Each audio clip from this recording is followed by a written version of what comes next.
सेनापती कापशी खोऱ्यातील विद्यार्थ्यांना उच्च दर्जाचं शिक्षण मिळावं, त्याचबरोबर कापशी खोऱ्यातील विद्यार्थी देशसेवेत रुजू व्हावेत, त्यासाठी परशुराम तावरे क्रीडा आणि ज्ञान प्रबोधिनी निश्चितच उपयुक्त ठरेल आणि या परिसरातील तरुण देशसेवेत रुजू होतील असा विश्वास खासदार धनंजय महाडिक यांनी व्यक्त केला।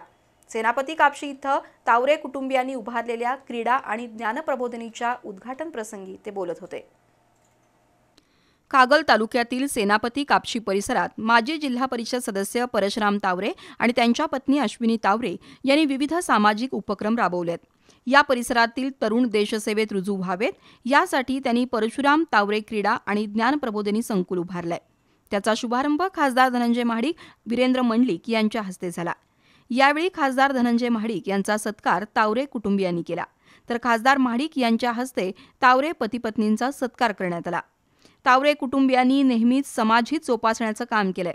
विशेषतः या परिसरातील तरुण देशसेवेत रुजू व्हावेत यासाठी त्यांनी सुरू केलेला उपक्रम कौतुकास्पद आहे। तावरे यांच्या संकुलातून परिसरातील शेकडो तरुण देशसेवेत रुजू होतील, त्यासाठी परशुराम तावरे क्रीडा आणि ज्ञान प्रबोधिनी निश्चितच उपयुक्त ठरेल असा विश्वास खासदार धनंजय महाडिक यांनी व्यक्त केला। यावेळी शैक्षणिक आणि क्रीडा क्षेत्रात यश मिळवलेल्या विद्यार्थ्यांचा गौरव खासदार महाडिक यांच्या हस्ते झाला।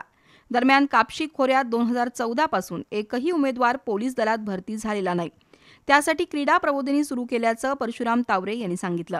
यावेळी उदयबाबा घोरपडे, शशिकांत खोत, प्रदीप चव्हाण, आनंदा घोरपडे, सौरभ नाईक, दिलीप शिंदे, दीपक कुरणे, निलेश शिंदे, अक्षय पाटील यांच्यासह विविध मान्यवर उपस्थित होते।